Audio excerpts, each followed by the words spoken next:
very passionate about is capnography and EMS. Why? Because I think we don't use this enough. So at the end of this program, I want you to ask yourself, when don't we use it versus when do we? All right, does that make sense? When don't we use capnography on patients? Now, for some of you, you may say, well, my chief always told me don't use this because it's expensive. If they're putting price over patient care, they probably should be in the position that they're currently in. I hate to say that on a recording, but we need to make sure we're treating our patients appropriately. But if you're going to throw it on a patient, you best know what you're looking for when you do it. All right, so let me help you out with that.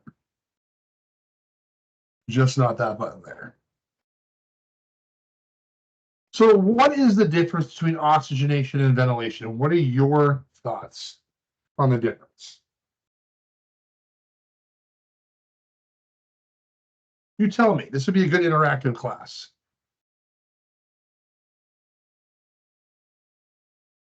Jen, are you getting staring good at it. gas exchange? You got it Are you getting good gas exchange? Okay, but oxygenation versus ventilation, though.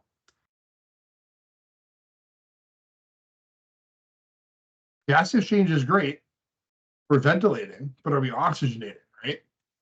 So let's look at this. Oxygenation is the ability of the red blood cells to pick up oxygen and move them to the tissues of the body. That's oxygenation. That's what we're doing. Ventilation is the exchange of air between the lungs and the environment, including inhalation and exhalation. That's perfusion, right? We have to have both of these things hand in hand to make sure we're oxygenating and perfusing a patient's body.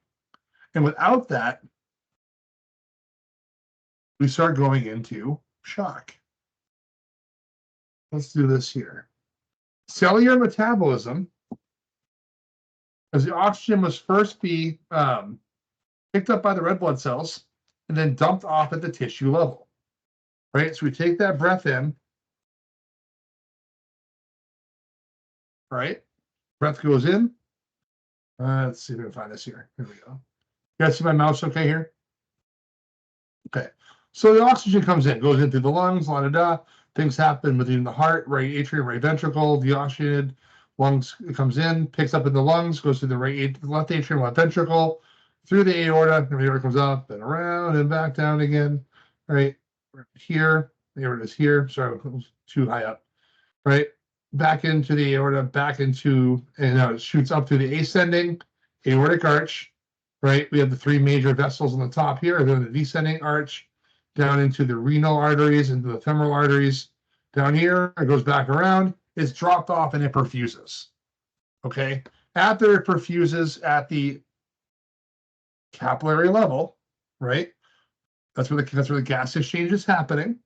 At that point in time, the oxygenated blood comes back up through the superior and inferior vena cava, goes back into the right atrium, to the right ventricle, into the lungs, back through the lungs here. This is where the pulmonary artery into the lungs. Now we're picking up that oxygen again, back through the pulmonary vein, right? And back and around again, and this completes that whole entire cycle. This is cellular metabolism as it's kind of like a breakdown at entry level. The body must then take the O2 and the glucose to create energy through cellular metabolism, which leaves the waste product CO2, which needs to be discarded through exhalation. Slide. So we look at pulse oximetry and capnography. I didn't say Siri. Pulse oximetry measures oxygen and can be provided in any waveform. You are correct. What you're seeing here is a waveform for pulse oximetry, right? This little notch here, if you were in critical care school, is what they call this a dichrotic notch. It actually is a differentiation between systolic and diastolic blood pressure. It's actually pretty neat. You can see it on a pulse oximetry wave, but it's here. This is called pleth. Pleth is good. We have to see good pleth in order to have an accurate reading. Okay. Capnography in the yellow measures the ventilation and can also provide a graphical waveform for interpretation. This is live. This is what's happening right now. This is not. This is within 3 to 5 minutes. Accurate. Good number to know. Oxygenation measured with a pulse oximetry, SpO2, is a non-invasive measurement, which expresses the percentage of oxygen in red blood cells. Right? Changes in oxygenation may take up to 5 minutes. 5 minutes, that's a long time for a patient to not be breathing and not know about it. For the patient go into respiratory failure and still have an oxygen saturation high, if they go instantaneously. Okay? And you guys can try this back at your station and challenge me on it. Put a nasal capnography in your mouth or on your nose, put a pulse oximeter on your hand, and hold your breath. Let me know which one alarms first. I can almost guarantee you that your pulse oximetry is going to be around 95% after holding your breath for a minute, and your alarm is going to go off in your capnography saying you have no respirations. You're no longer perfusing. Right? They go hand in hand.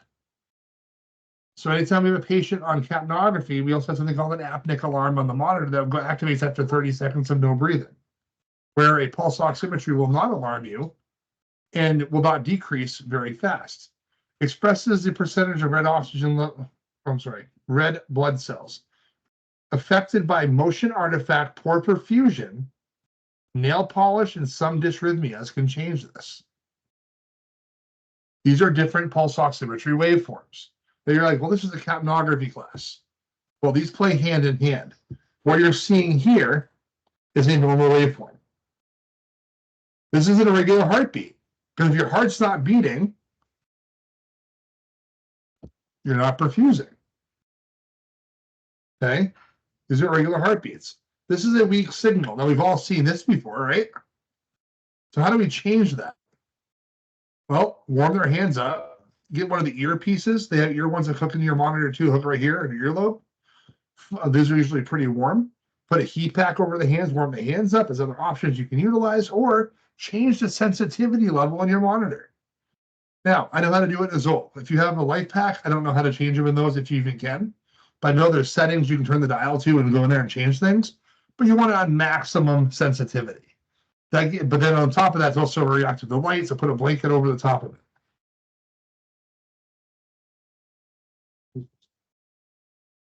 All right.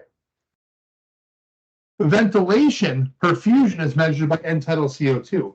So that's the partial pressure, millimeters over mercury, or volume, percentage of volume of carbon dioxide in the airway at the end of exhalation.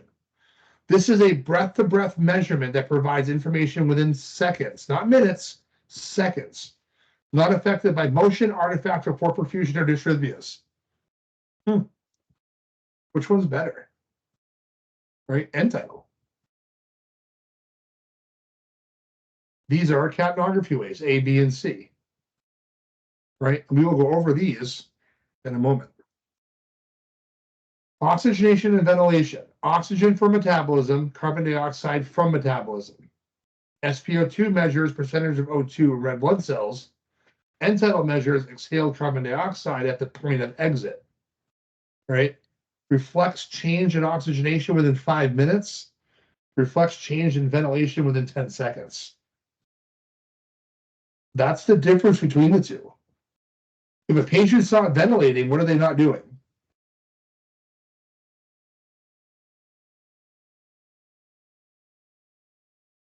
Hey, I see Jen like mouthing, breathing. Right? They're not oxygenating. If they're not ventilating, they're not oxygenating. So if I don't have good ventilation, I don't have good oxygen. I can see this in 10 seconds. This takes 5 minutes. Next. Don't believe me about this? Try it. Later on, another day, grab an end-tidal nasal cannula. Say, Chief, sorry, I didn't mean to open it up. All right. Put a pulse ox on you. Do it in front of other people. Show people this stuff. All right. You will see that the capnography will show apnea almost immediately. They stop breathing. But the SpO2 will still show a high saturation because it takes several minutes to register. Interesting, right? Do you guys know that? Okay, if you didn't. Right? That's why there's a difference.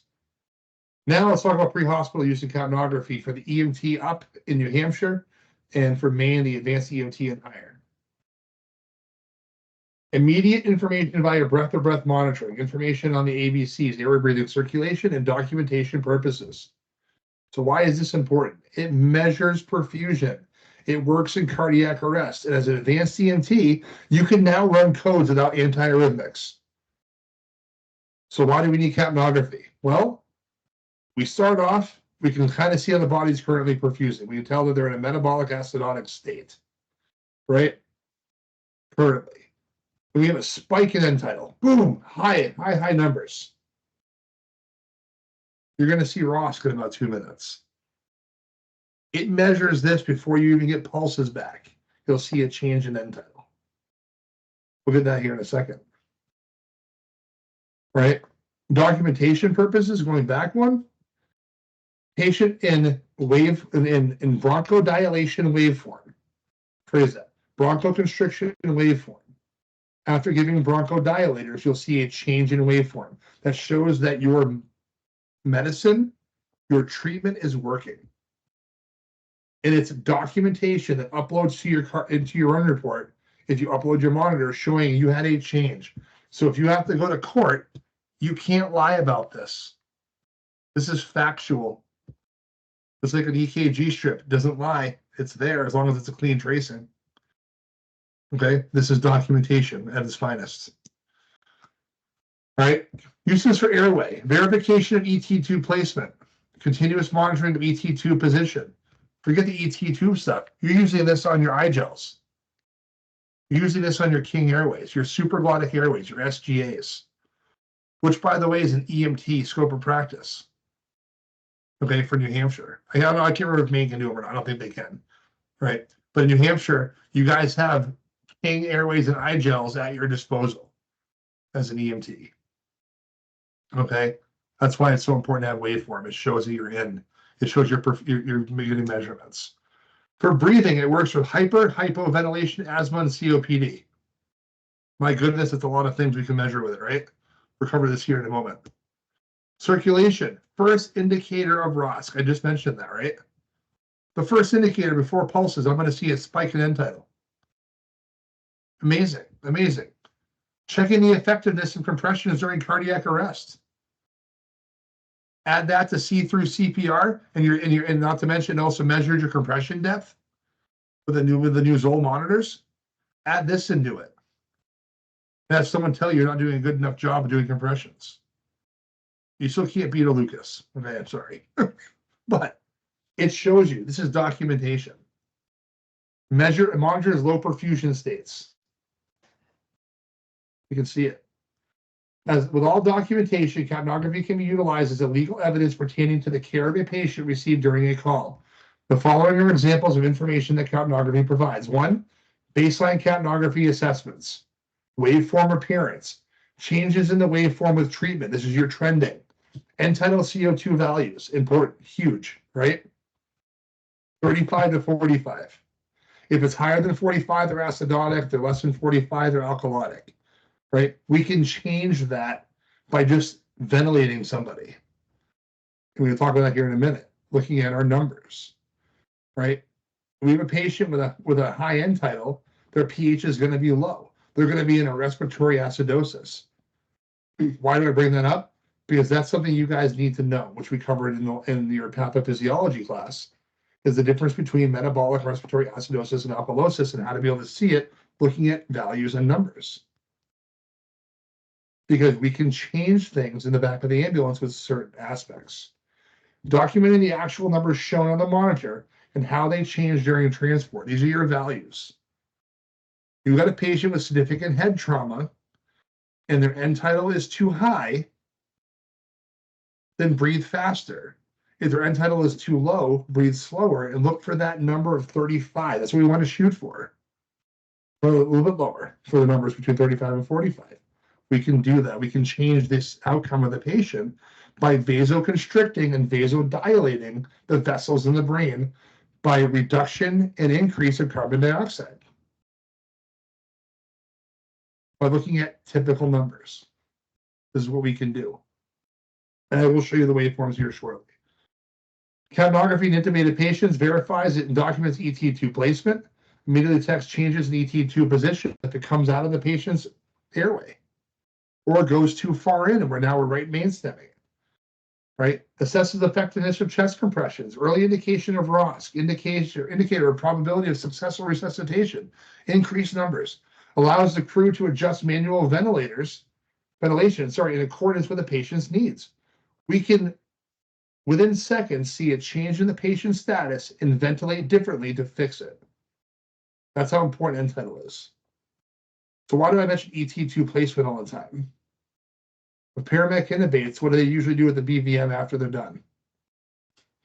They hand it to you guys so they can do something else. Tubes in, all right, secured, all right, basic, take care of this, right? That's kind of the mentality that a lot of medics have. And they go, here you go.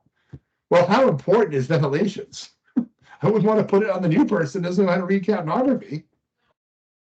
This is someone who's experienced, should be ventilating. And in New Hampshire, guess what they have the ability to utilize in the back of the ambulance? Vents, mechanical ventilators, as a pre-hospital deal. Ambulances in New Hampshire, who work for Action or Berlin, they have vents in their trucks in the paramedic units used for pre-hospital and inter-facility transport.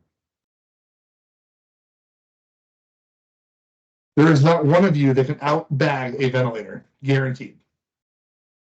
You can say you can try it, not going to happen. But what I can say though is, in Maine, you don't have that ability to use vents, right? So it's going to be based upon you doing this and watching that end tidal to make sure you're getting the readings you're looking for to maintain homeostasis. Let's go back to 2005. Man, that's a long time ago, right? Were you guys EMTs back then? I was. I got mine in 99, so I remember going through all this. So a 2005 study compared the field intubation that was used capnography to confirm ETT placement versus intubations that did not use it. And this is what the study showed. 0% of the intubations went unrecognized if misplaced in the ET tube when end tidal CO2 was used. Okay, they saw it, they missed it, if there was no change in reading, pull it out, go back in. 23% went unrecognized with non-end tidal. These are patients that were intubated in the field, went down the esophagus into the stomach, unrecognized, inflated the stomach, causing gastric distension. Gastric distension puts pressure on the intrathoracic cavity. Therefore, the heart can no longer pump effectively while doing compressions. The cause and effect of what you do means a lot, right? So we have this happening to the patient now. They're going to the hospital, and you wonder why intermediates back in the day in Maine lost intubations in 2009. Because we didn't have the ability to use this stuff and people weren't really trained in it. So we were missing tubes, bringing them to the ERs, and they were confirming that they were missed. They were pulling them out, and the patient was not perfusing. They were not oxygenating. And people were not coming back from cardiac arrest because they weren't getting oxygenated. That's why we confirm intubations or even supraglottic airways with waveform capnography. All right, so we know about the intubated patients. Let's talk about the capnography and the non-intubated patients. These are your respiratory patients, your traumas, your strokes, all this kind of stuff. So this assists in the assessment of acute respiratory disorders like asthma, COPD, among many others that are there. This also helps determine a patient's response to our treatments and contributes in the formation of a field diagnosis. Right? It helps confirm the patient's bronchoconstricted. Right? And other things as well, which we'll cover here in a little bit. I don't want to go too much ahead of the game. Capnography can also estimate the severity of the condition that leads to hypoventilation, like stroke, head injury, ETUH intoxication, if you can get them to keep it on long enough. Right? Drug overdose, DKA patients, congestive heart failure, analgesia and sedation medications. Great for assessing perfusion status of these patients. Remember I told you at the beginning of the thing, tell me when you shouldn't use it. So, end tidal, reflects changes in ventilation, which is movement of air in and out of the lungs, diffusion, which is a gas, exchange of gases between the air-filled alveoli and the pulmonary circulation, and perfusion, circulation of blood. It measures, it reflects changes in all of this. We can literally see what's going on in that body. We're looking at a waveform, looking at some numbers. Right? Crazy stuff happening here. So what's occurring in the lungs? Well, air is coming in. Here's a little arrow here. Into the alveoli, oxygen passes through diffusion, gets into the vein, into the pulmonary vein, right? Into the left atrium, left ventricle, out through the ascending, aortic arch descending and down, comes back around through the superior and inferior vena cavas, into the right ventricle, through the pulmonary artery, and dumps off that carbon dioxide, which then on the exhalation, it comes back out. That's pulmonary blood flow. Right? And you guys should have this stuff down pat and memorized and how this stuff works, because if there is a change in end tidal, there's a change going on here. And how do we fix that from happening? How do we fix that alveoli? How do we open up the passageways? How do we prevent these things from collapse? Well, funny that you asked that question, right? CPAP.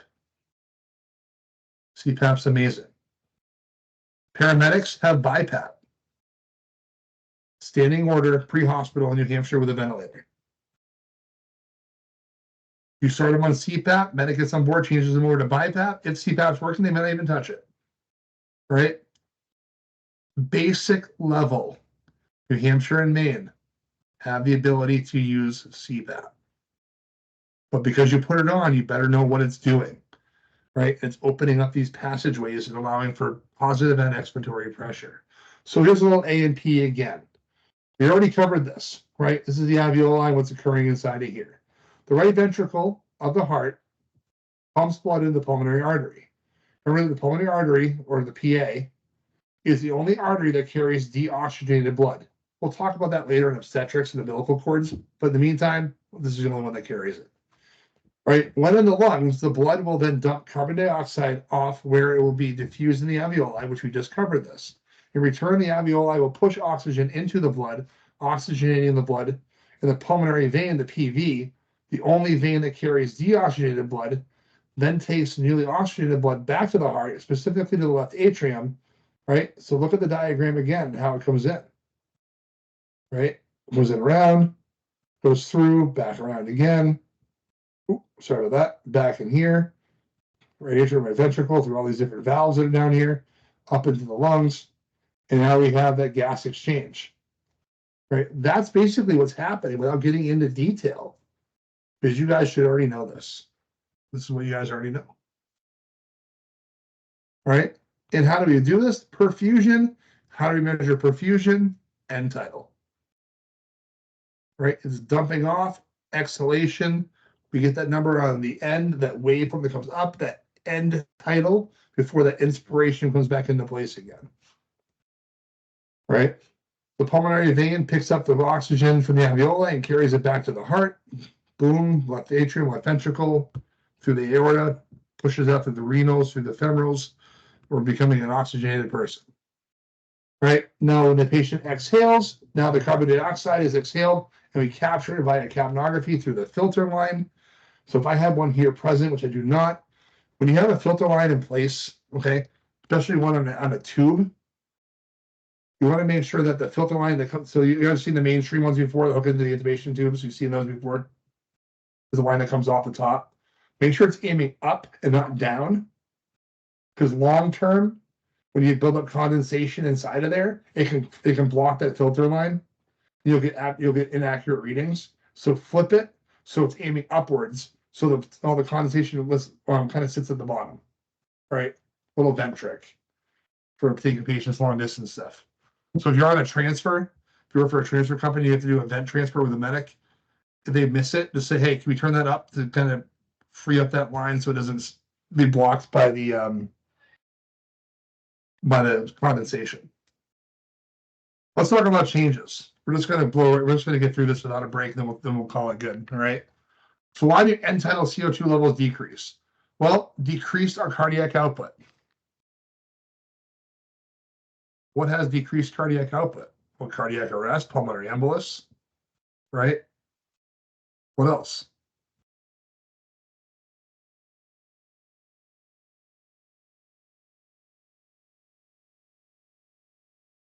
What else would have a decreased cardiac output?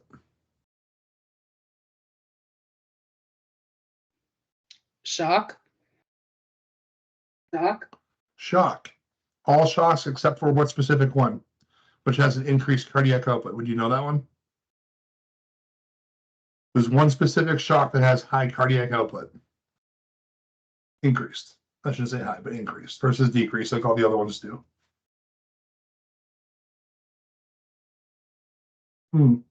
Septic shock. Septic shock is the only shock that has a higher cardiac output. Right. Bronchospasm, decreased muscular activity, hypothermia. Right.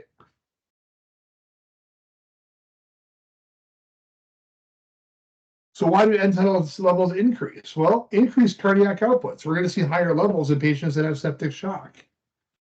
Good compressions during cardiac arrest, increased muscular activity, like shivering. Right? Remember, the shivering, we're also burning off energy. So don't forget to check a blood sugar. Okay. I see patients that have been shivering before and hypoglycemic, I'm sorry, can't think of it. With low body temperature and have shivered to the point where their sugars have dropped. So make sure you check the glucose. Effective therapy for bronchoconstriction. We're starting to see the end tidal rise. Hypothermia is what I was looking for. I just couldn't think of it for a second. Right? So now that you understand some of those, again, we'll break them down even more here in a second. You guys are going to be answering questions. But here's the anatomy of a waveform. The height shows the amount of carbon dioxide exhaled. This down here, if you see the mouse, is inhalation. This is exhalation, that initial phase, then it plateaus off. And right here, okay, that's where end tidal CO2 readings come from. It's just before the inhalation phase. All right, the length shows the time. This represents a normal waveform of one respiratory cycle. Inhalation, exhalation, inhalation, exhalation. That's one cycle. So let's break it down. Phase one, the baseline of waveform, is the initial upstroke of the waveform represents the exhaled gas from the upper airways, aka anatomical dead space. Dead space, right up here, right? Many reverse this and believe that it begins at inhalation, but it really does not. This is the anatomical dead space that's here. All right, so dead space ventilation begins exhalation where CO2 is absent. This whole area here in that yellow box. Air is coming from the mouth, nose, and the pharynx. Gas exchange doesn't happen here, so we're not going to get any readings. Okay, we're getting the readings from down here. Like this in here into phase two.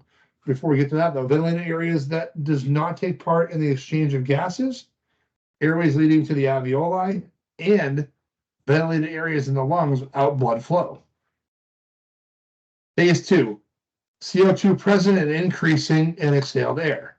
Transition from upper to lower airway ventilation, which shows changes in the perfusion status of a patient. Okay, this is where we start seeing that perfusion status, or the shark fin, or bronchoconstriction. We'll see that start to shark fin off. We'll cover that here in a moment. This is the normal waveform, though. So in phase two, the ascending phase, right, CO2 from the alveoli reaches the upper airway and mixes with dead space air. So why you see a rise in end tidal CO2? CO2 is now detectable in exhaled air via capnography. Remember, alveoli here, gas exchange. Now we're exhaling all that carbon dioxide. So we start seeing that spike, right? Now, once that spike happens, the exhalation, the wave plateaus, which indicates the change in gas distribution, which increases in the slope, indicates problems with distribution of gas delivery. We'll go over that here in a moment. All right, alveolar plateau. CO2 now makes up the majority of the exhaled air. The concentration of the CO2 remains fairly constant from the alveoli to the mouth and nose during this phase. This is the end of phase three. This is your end tidal. The star marks the end of the wave of exhalation. This is where we get our readings from, is right here. This is at the highest concentration of carbon dioxide. The highest that we're going to get is at the end of that waveform before we get into phase 4, which beginning of inhalation, CO2 levels drop to baseline 0. Okay, we'll talk about rebreathing here later on. And oxygen is now in the airway. Right, inspiratory downstroke returns to 0 or baseline when you have oxygen there. And then that whole cycle goes over again. This is one breath. So, everything I just told you. What is normal range for waveform capnography? What is normal range? 35 to 45. Give you that range. 35 to 40. Correct. In the respiratory world, it's 40, which is absolute normal. What we're going to do in pre-hospital is 35 to 45. Because we like ranges. Right? So that is your normal range. Do not forget this. Please, please, please. There's 3 things you don't forget in acid-base balance. One is your pH, which is 7.35 to 7.45. Your end tidal, 35 to 45. And your HCO3 or bicarb is 22 to 26. Do not forget those numbers. You're going to need to memorize those, know them to heart, because it's going to come back and haunt you in your national registry. And on top of that, we're going to treat this in the field anyway, so you need to know them. All right. Abnormal values. End tidal less than 35 is hyperventilation, or what they call hypocapnia. Hypocapnia is low CO2. Okay. Which makes them alkalotic. You can see how the waveform is going faster. It is below 45, below 35. End tidal CO2 greater than 45 is hypoventilation or hypercapnia. Hypercapnia meaning high carbon dioxide. Lower respiration, more acidotic, more it comes out higher, end tidal readings higher than 45. You guys get that? Okay. Good. So how would your waveform change if you intentionally started to breathe at a rate of 40? We're adults, this is not pediatrics.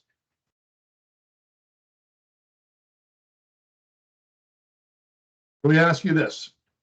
The frequency of waveforms, more or less?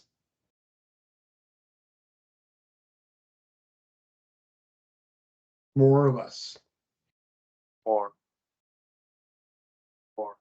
More, correct. Duration?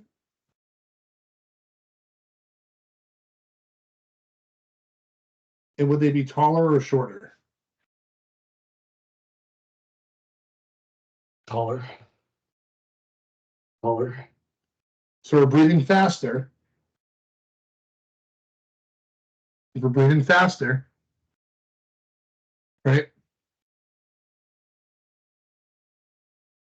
We're going to see lower end tidal, shorter, faster in duration. For patients that's hypoventilating, slow respirations will have a taller waveform. The duration will be longer and they'll be less frequent because they're in bradypnea. So they're basically breathing too slow. Right. So note how the respirations increase seen in the increased numbers of waves in the bottom capnogram. The duration of each wave is also shorter. Right, so we have more in a shorter duration because they're breathing so fast. Because they're breathing so fast, all right, they are blowing off carbon dioxide. Ooh, sorry about that. They're blowing off CO2, causing the reading to be lower. Got it? Okay, very important to know. Lower reading, hyperventilation, hypocapnic. Okay. So hyperventilation waveform indicates CO2 deficiency. Hyperventilation, decreased pulmonary perfusion. Hypothermia, decreased metabolism. Here are interventions we need to do this. The patient's hyperventilating, adjust the ventilation rate. Bag them and start controlling the rate. Decreased pulmonary perfusion, evaluate for adequate sedation. If the patient's been sedated and intubated. I use this class for all different levels, not just for EMT and AEMT. Hypothermia, Evaluate anxiety. Decrease metabolism. We gotta start conserving body heat. Warm them up. Their regular shape and the plateau is below normal. All right. What if they were breathing 10 times a minute? How often would they be?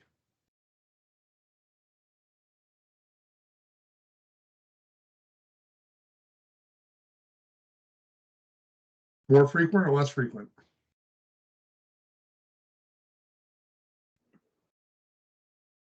Less. Yep. Less. Less frequent. The duration before the next one. Maybe longer. Maybe longer. Longer. And the height? Above 45 or less than 35?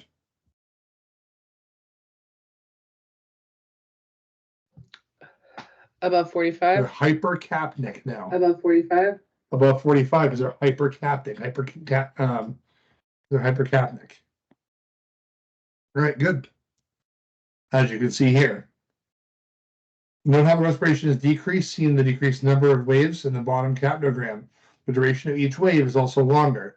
Notice that the green waves are over 45, which then shows the end-tidal levels have increased, and the patient is now retaining carbon dioxide. So they are hypercapnic, high carbon dioxide in the system, which will then show you that they have a reading above 45. The frequency is less, the duration is now longer versus here. So if we had all three of them, which I'll show you guys here in a few slides, with hypoventilation waveform, hypoventilation, adjust rate, respiratory depressant drugs, decrease respiratory depressant drug dosage, increase metabolism, maintain normal body temperature. Regular shape, plateau above normal. That's all you really need to know about that. It's regular shape, plateau is above normal. Therefore, they're hypercapnic, and they're hypoventilated. Here are all three. Normal, within normal range. Duration, more. Sorry, frequency more, duration less. Below 40, below 35, which makes them hypocapnic, right? Low carbon dioxide. Hypoventilation, hypercapnic, high carbon dioxide. Longer duration, less frequent, higher than 45. I know this is a lot to take in, but you guys need to know this is an advanced EMT because this is something within your scope of practice, right? This is why we're recording this. So you can watch this again afterwards too. I know it's a lot. So what's happening here? Oh boy.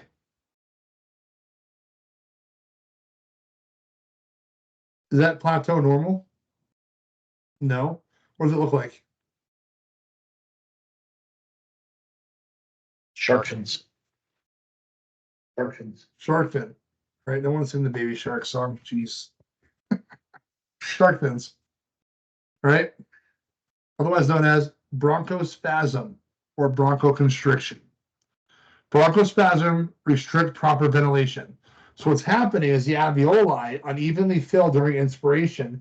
They also empty unevenly during expiration, which is why you're getting that shark fin waveform, because they're going off like this and then like this, right? So they're not coming off all the same like we all do now when we breathe. Right? This alters the ascending phase of the plateau, where you have a slower rise in carbon dioxide concentration. And the characteristics pattern for bronchoconstriction is what they call shark fin waveform or the shape. If you see this patient needs bronchodilators. And what do you carry as an advanced EMT for a bronchodilator? There's two medications.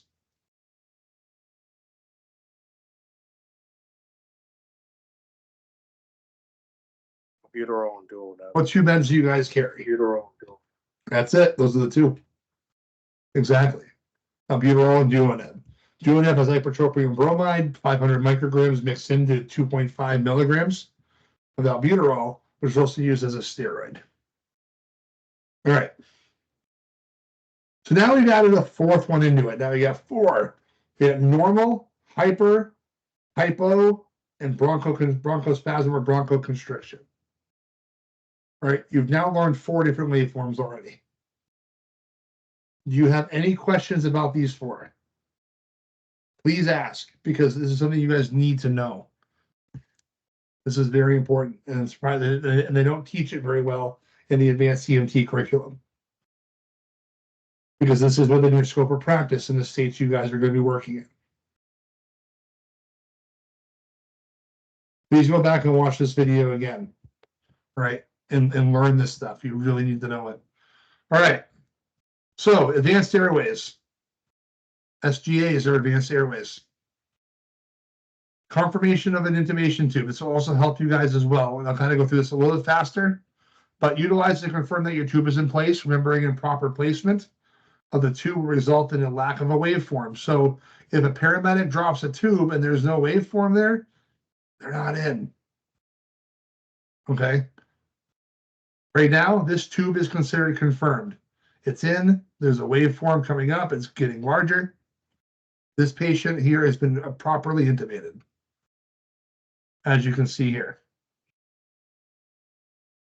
You walk in, med legal stuff, you walk into an ER and you show them that you have waveform capnography, they can't argue that. That means the patient has been intubated, the patient has a good airway. SGAs as well. Show this stuff here. This is more in a light pack. Your if you guys all have Zols, if you guys are in light packs. Zol seems to be the common thing, right? It'll be on your printout at the bottom of your EKG. Right, you print off a 4-lead, usually the antenna will print off with it too in the bottom. Right?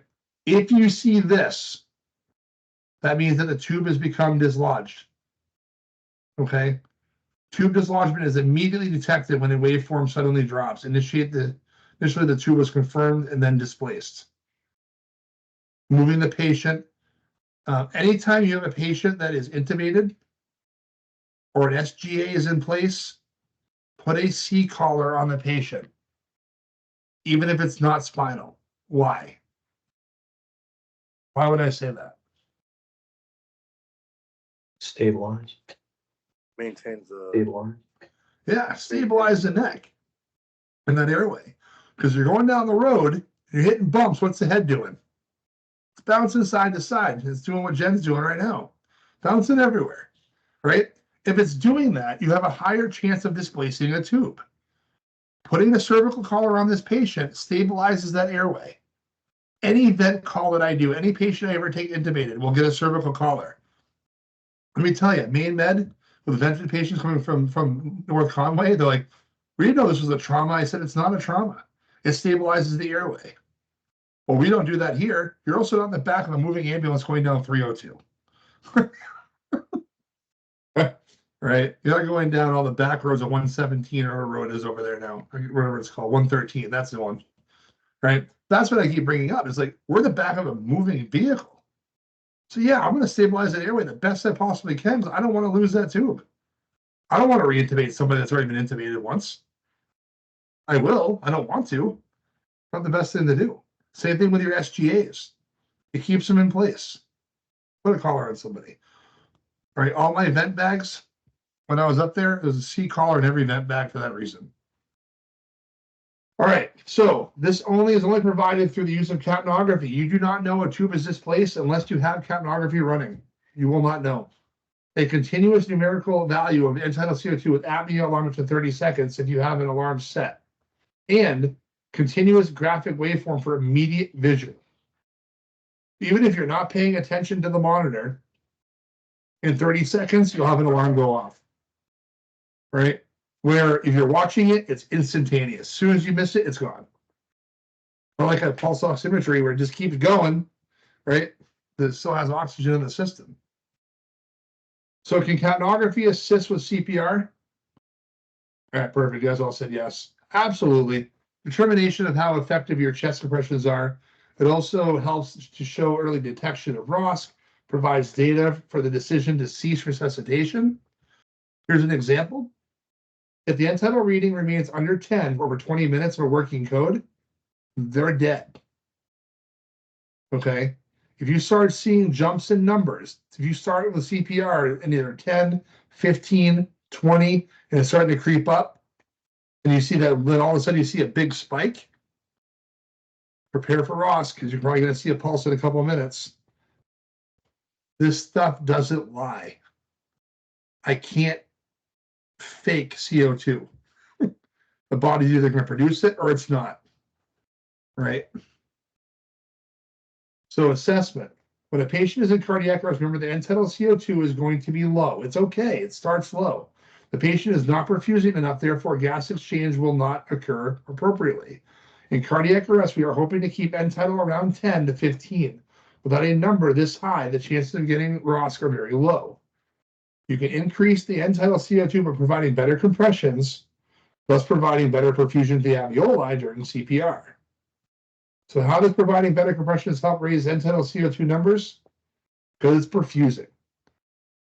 Lucas devices, mechanical CPR, we can't beat those. The Lucas device with that piston compression, literally it will give somebody blood pressures. It pumps so well. All right, that's why it's such a great tool. If you don't have it, you rotate out every 2 minutes. Please do not think that you are the strongest man here and can do compressions for 10 minutes at a time. I guarantee you 2 minutes, you're going to start getting gassed. You're going to be tired, and you're not going to effectively perform good CPR. These patients need that. Remember this. Better compression simply means we are moving blood better. We're moving blood better, we're circulating, we're perfusing, we're oxygenating. All right. So when you're on your next cardiac arrest and you see that the capnography waveform is low, right? Just compress harder. Now, we talk about how we wait to intubate, right? How many medics intubate as soon as they walk in the room of cardiac arrest? Not many anymore, right? They usually say 8 minutes. If you're using a BVM, put that mainstream intubation, mainstream end tidal between the mask and the top in your BVM, put it inside the 1522 adapter, put it together. That's there, and then monitor it that way. Just make sure you're holding good mask seal. All right, and you can still monitor it through there. Still an option. In 1978, I was not born yet, a couple more years. But 1978, a scientist, Kalenda, reported a decrease in end tidal as the person performing CPR fatigued, followed by an increase in end tidal as a new rescuer took over, presumptively providing better chest compressions. Hold on a minute, let me highlight this. 1978. They were talking about this in 1978. And now we're doing high performance CPR, and that started when? In like 2018. In 1978, they were talking about how we need to switch people out. It's nothing new. Just took a long time to get to us. All right. Another study suggests reductions in end tidal CO2 during CPR are associated with comparable reductions in cardiac output. The extent to which resuscitation maneuvers, especially precordial compression, maintain cardiac output may be more readily assessed by measurements of end tidal than palpation of arterial pulses. It's old, 1985, but it still applies today. All right, here's some guideline stuff here. You should be setting the monitor up so that the compressors can view end tidal. Okay. The AHA standard. Make sure people can see the monitor. We encourage you to keep the end tidal number up as high as you possibly can during CPR. So what is this a sign of? I see Austin saying ROSC. Yep, exactly. I'm trying to lip read. We're doing the best I can. All right. Note the high waveform. Why does it look this way? Because the patient just off-gassed a bunch of acid. And that's why it's that high. And I've seen them up as high as 110, 120 before in codes. And you got to just ventilate them down. All right, so the large wave is because the patient in cardiac arrest has been retaining carbon dioxide for so long, like 15 minutes. They're just big off gas. All right, so a ROSC and end tidal survived to discharge from hospital, average end tidal 30. Non-survivors between 4 and 10. Kind of based on some averages. Again, You can probably tell people walk away with this, but it's a better chance in here. All right. Any questions on codes? No? Everybody pretty good with it so far? Increase intracranial pressure and capnography, ICP. What is that triad called again? It measures ICP. These are the C. Cushing's. Yep, Cushing's triad. Good job. All right, so capnography should be utilized in patients with ICP issues. So head trauma, strokes, brain tumors, brain infections, possible head bleeds, right? So the following ICP patients are very sensitive to fluctuations in end tidal. Yeah, absolutely. That vasoconstriction dilation. Can we fix that with end tidal? No, we can't fix it. We can monitor it, right? And fix it with other methods like ventilation. Pretty important to know this stuff, right? Yes. What do you think will occur to cerebral vasculature if the patient has high end tidal CO2 levels? Cerebral vasculature, those are your blood vessels in the brain. If the patient has high CO2 levels.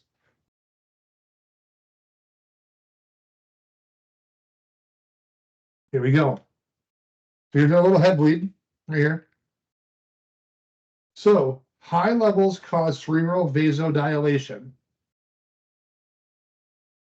The good is it increases cerebral blood flow to counter cerebral hypoxia. The bad part is, though, is that the ICP may increase brain edema. Right? So we have high levels of carbon dioxide causing vasodilation. So how do we fix that?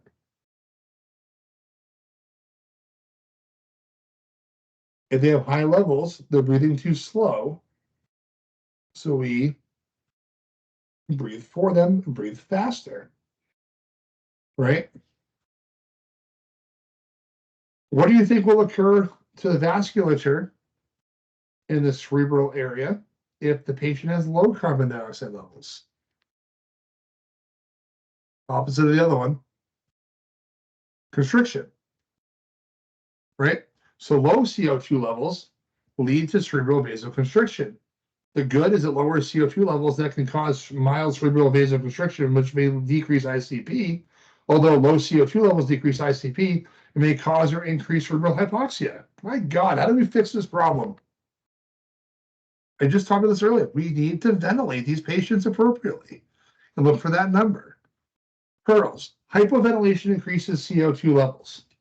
Not blowing off enough CO2 resulting in cerebral vasodilation, where hyperventilation decreases CO2 levels, blowing too much off, resulting in vasoconstriction, which is why we need to ventilate the patient based on end tidal to get a number right around 35. And that way there we can meet homeostasis. We're slow perfusing. So our treatment goals are to avoid cerebral hypoxia by maintaining adequate cerebral blood flow, monitor oxygen saturation with pulse oximetry. Utilizing capnography in conjunction with pulse oximetry, your target goal needs to be 35. Right? That's our target goal. Whether we ventilate faster or ventilate slower, that's going to change constriction versus dilation to meet our goal that we need to meet homeostasis with. Right? So here's a warning when hyperventilating patients. Recent evidence suggests hyperventilation leads to ischemia almost immediately. Current models of both ischemic and traumatic brain injuries suggest an immediate period during which the brain is especially vulnerable to secondary insults. This underscores the importance of avoiding hyperventilation in the pre-hospital environment. This was back in 2004. With the use of end tidal, we can monitor this and figure out how fast or slow we need to ventilate our patients with a BVM. And we do the same thing with patients on vents. As paramedics, we do the same thing. All right, so there's your TBIs. Let's talk about dyspnea patients. COPD, emphysema, chronic bronchitis, asthma, CHF, pulmonary edema, pneumonia, possible PE, and cardiac ischemia. So please, again, tell me when you shouldn't use it. Okay, so why should we use these for these patients? To assess and trend your patient's low perfusion status, hyper and hypoventilation status, identify changes in waveform capnography, like bronchospasms in COPD and asthma patients. Right? Do we see in that bronchoconstriction? All right, we talked about this already. Produces changes in ascending phase 2 with a loss of sharp upslope, causing that shark fin waveform. Right, this is normal, and that phase 2 upslope we're losing. It's not plateauing off like it's supposed to, because our alveoli are off-gassing at different times, because we have that vasoconstriction or that mucus buildup, something blocking it. As we can see here, normal versus asthma.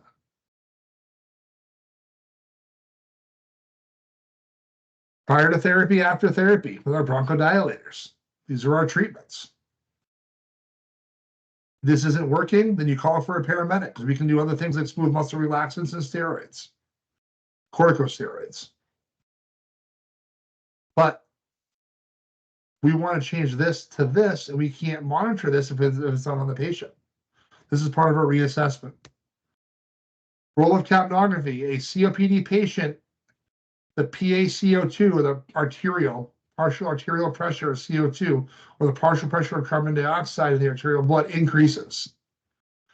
This is the waveform you'll probably see. Notice how the ascending phase plateau looks abnormal. Okay, this is your abnormal presentation. This is because there is uneven emptying of gases. Okay, you see how they're retaining CO2? How do you know they're retaining? What am I circling right here? End tidal greater than 45. So we're seeing that retention of that. So here's your scenario really quick. 70-year-old female, chief complaint of dyspnea with moderate chest pain.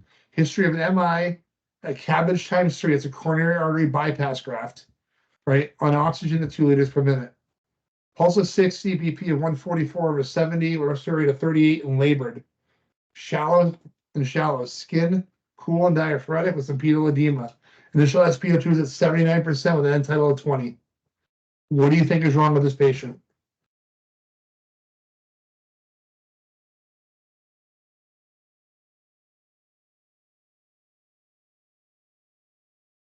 Itcha. Could be 38, diaphoretic, pedal edema, SATs are low, end tidal is crap, 20. So we know they're hyperventilating, right? 38, hyperventilating.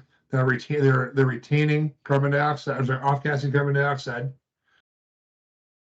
So you place the patient on a breather at 100%, 1 inch of nitro paste during the transport. This is older. You trend for vitals. This is what you see. SpO2 of 99%, 35. Who said CHF? Put your hand up. 100% correct.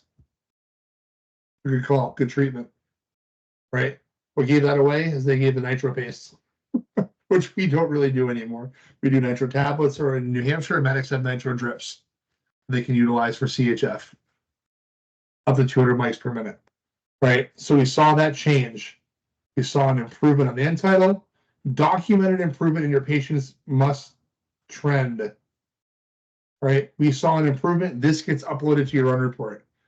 So doctors can't say, or the courts can't say, well, they didn't do anything for my patient. Yeah, I got proof. Right there for you. All right, PEs. Interesting stuff here. And I've caught patients before, and I had one in New Hampshire before I left that had this identical thing happen.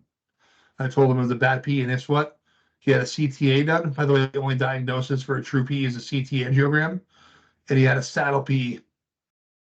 So ventilation, perfusion, mismatch, what they call the VQ mismatch, Q being perfusion, V being ventilation. This is when the amount of ventilation or perfusion is altered. A pulmonary embolus patient, there is a decrease in perfusion when compared to ventilation. This increases dead space. Remember, the dead space is the parts of the airway that are able to take part in gas exchange due to lack of perfusion. This is your pulmonary embolus, something is being blocked. All right, so what we'll see in PE patients, therefore, show a reduction in the exhaled carbon dioxide on your capnography due to increased dead space. The green line represents a normal level. And you can see the P is way under it. Low end-tidal CO2 to increase dead space. So you got a patient who has the chest pain, shortness of breath, syncope, anxiety. Put them on this because they may be having a PE. This is one of the indicators here, other than doing other tests in the hospital. Okay, we're going to see a decrease in end tidal because of the increased dead space that's there because of that pulmonary embolus that's being blocked. You guys got that? You good? Okay. So why use capnography in PE? We should utilize capnography in these patients because they can assist us in forming a field diagnosis. This is part of our differential, right? Differentials, guys. This is what we have to do. This is part of our job being clinician, is our differentials. So most of us know what to look for in these patients. So give me some examples of how a PE patient presents. We already went over that, right? So presentation of pulmonary embolus patients, sudden dyspnea, tachycardia, greater than 20 respiratory rate, chest pain, hypoxia, anxiety, a sudden decrease in end tidal, right? Syncope, hemoptysis, so vomiting of blood, the feeling of doom. All presentations of a PE.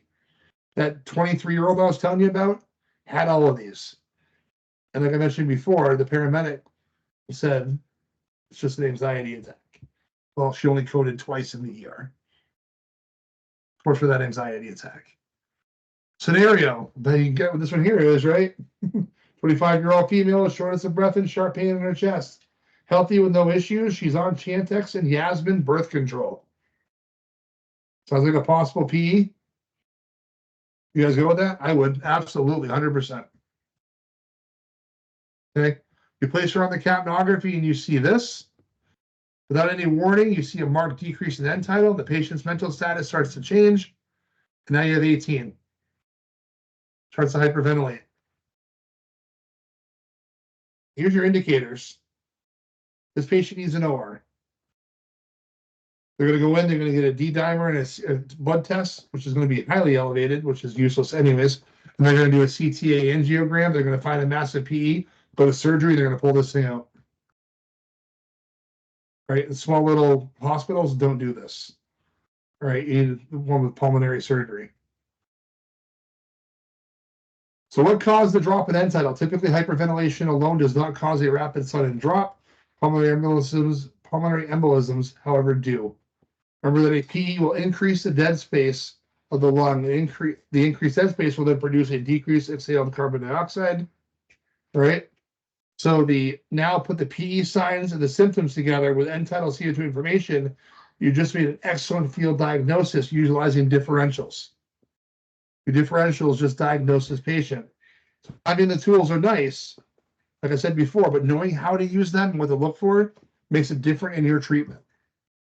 This is the difference in me converting you guys out of technicians and becoming clinicians, is utilizing the tools you have and understanding what is done behind them, right? So we'll go over a couple more things here. First of all, think of some differential diagnoses that can cause the patient to be breathing too slow. Here they are, differentials: head injury, CVA, drug overdose, heavily sedated, ETOH, sepsis, infection, especially CNS in nature, right? So looking at this stuff here, which of these patients are hypoventilating, A, B, C, or D?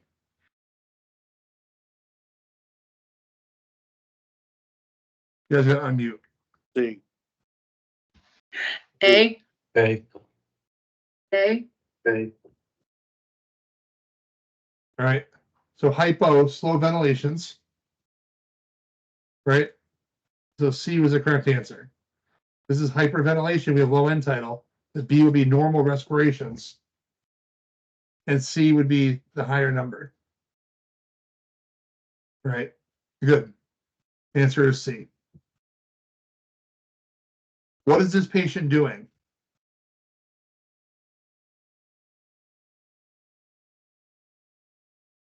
It's not stopping. Where's it even coming? I'm trying to close that out. I'm not sure why it's still ringing. All right.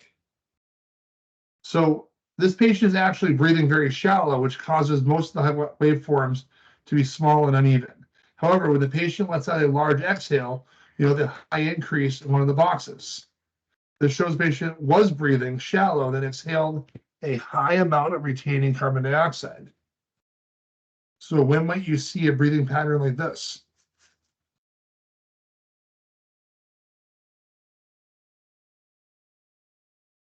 So what is Cheyne-Stokes breathing?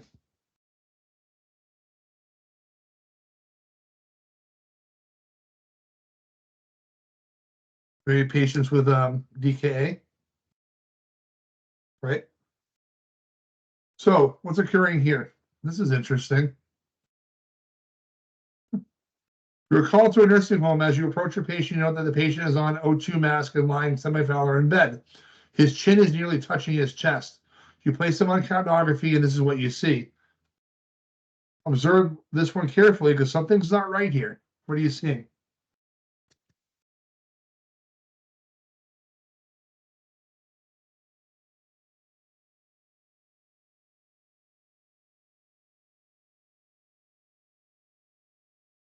What's not right about that? You guys see it? It never goes to zero. It never goes to zero. Ah, there you go. Let's talk about that for a minute.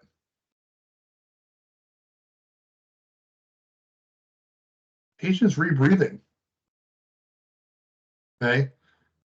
The baseline is elevated. In this situation, many patients experience, and we experience it. We have often don't recognize rebreathing patterns on this. It doesn't come back to zero because of the poor positioning of the patient. So by doing this, they're not exhaling and inhaling appropriately, allowing also because he is wearing a mask allows him to rebreathe his own carbon dioxide. Therefore, he's not clearing his dead space. I've seen this on patients in nursing homes before. They put them on a mask and their head's just like this, and they're like kind of semi-responsive. You put them on end tidal really quick, and it's above zero because there's so much carbon dioxide in the dead space, it's not clearing out. We got to fix that. But now they're just always in that acidotic state, potentially being elevated. All right, DKA, we're almost done. Diabetic ketoacidosis, the issue where insulin-dependent diabetics, IDDM, and some NIDDM patients that they do not have enough insulin available to break down glucose, aka sugar, for energy creation. Instead of IDDM type 1 diabetics, and in some cases NIDDM type 2s, patients will sometimes have no choice but to utilize fat stores for energy production, termed gluconeogenesis. So fat for energy. When the fat stores are used for energy, acids called ketones begin to build up in the blood and urine. Ketones become toxic at high levels.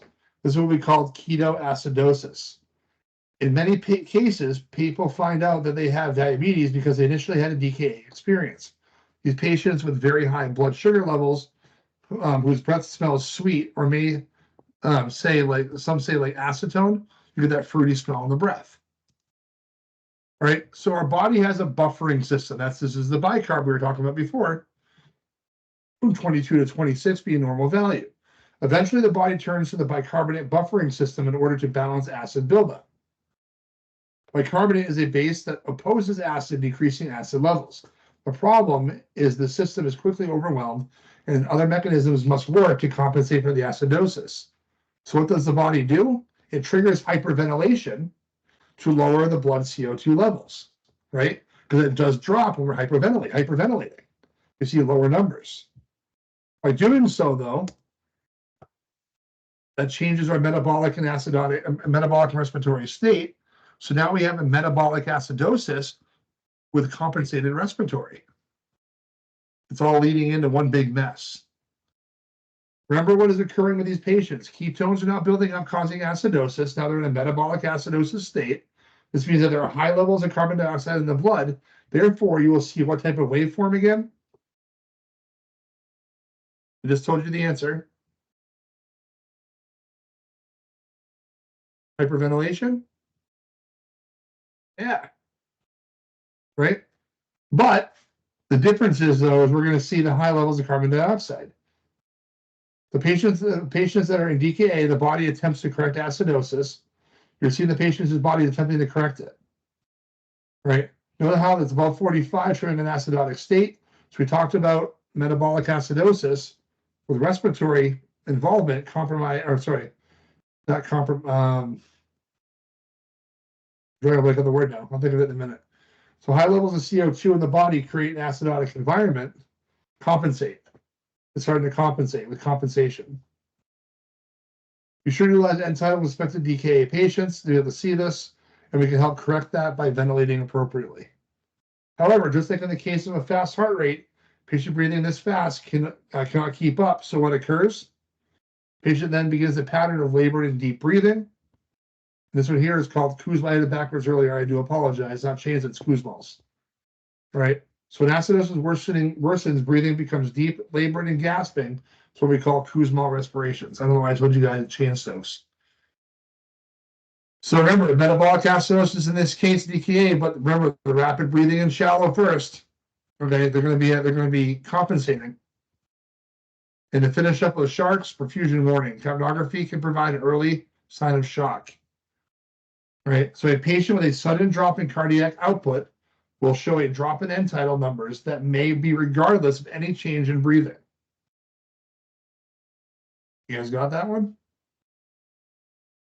A drop in numbers regardless of any change in breathing. This has implications for trauma patients, cardiac patients, and any patient at risk for shock. Remember, cardiac patients can go into cardiogenic shock. Right, so keep that stuff in mind. Here's another pig study. 5 pigs had hemorrhagic shock induced by bleeding. 5 pigs had septic shock induced by infusion of E. coli. And 6 pigs had cardiogenic shock induced by repeated episodes of VFib.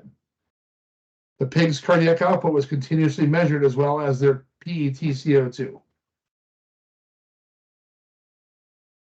As a result, a patient with low cardiac output caused by cardiogenic shock or hypovolemia resulting from hemorrhage won't carry as much carbon dioxide per minute back to the lungs to be exhaled. Therefore, this patient's end-tidal CO2 will be reduced.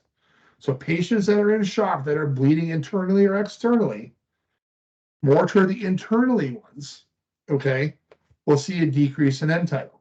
I'll tell you a story behind that here in a second that I caught on a patient in a motor vehicle accident in the Ospey Valley. This patient necessarily means the patient is hyperventilating or retaining arterial CO2 levels will be reduced. Reduced perfusion to the lungs alone is caused by this phenomenon. The patient's lung function may be perfectly normal. My patient that I had was a patient who was lying on the ground, ejected from a motor vehicle accident, ETOH on board, right? Stated that he felt fine and wanted to get up and walk. I told him no. He was a scoop stretcher on the back of the ambulance, threw 2 lines in, started warming him up. His temp was pretty cool to the touch. Some heat, put some of the ready heat blankets on top of this patient, started giving him some ringers, put him on end tidal, and I saw his end tidal was like 22. No respiratory compromise. His heart rate sustained at 150, and his blood pressure was perfectly fine. So what did I do for him? I gave him fluids, right? Oxygen. Gave him a nasal cannula to come out and measure his end tidal. And I gave him a gram of TXA. He got to the hospital. He had a pelvic fracture. He was bleeding into his pelvis. The TXA saved his life. How did I know he was becoming hypovolemic and going into shock? End tidal. That and my knowledge behind all this saved this kid's life. The TXA saved him. It clotted up. He reduced the amount of blood going to his pelvis, and he didn't become hypovolemic. Right. So not only am I teaching you this, but I told you a story that I had. This was in the last year that we saved this. I don't know how old it was, like 18 or 19 years old. So utilize capnography for these patients: STEMIs, cardiac arrest, respiratory patient sedation, hyperglycemia, ETOH, sepsis, CNS infections, altered mental states, patients with a potential increased ICP. Right? Capnography is not just another tool in your arsenal of equipment that can be utilized. It's just another tool to further confirm your field diagnosis. Remember that you or your field diagnosis assists to lead in your treatments. As stated previously, the placement of end title filter lines are not intended for every patient. Instead, it should be only used for the patients who can benefit from this information. If utilized, please trend your findings after every treatment and document accordingly. Right? So, going back to what we talked about, give me a reason when you shouldn't use this.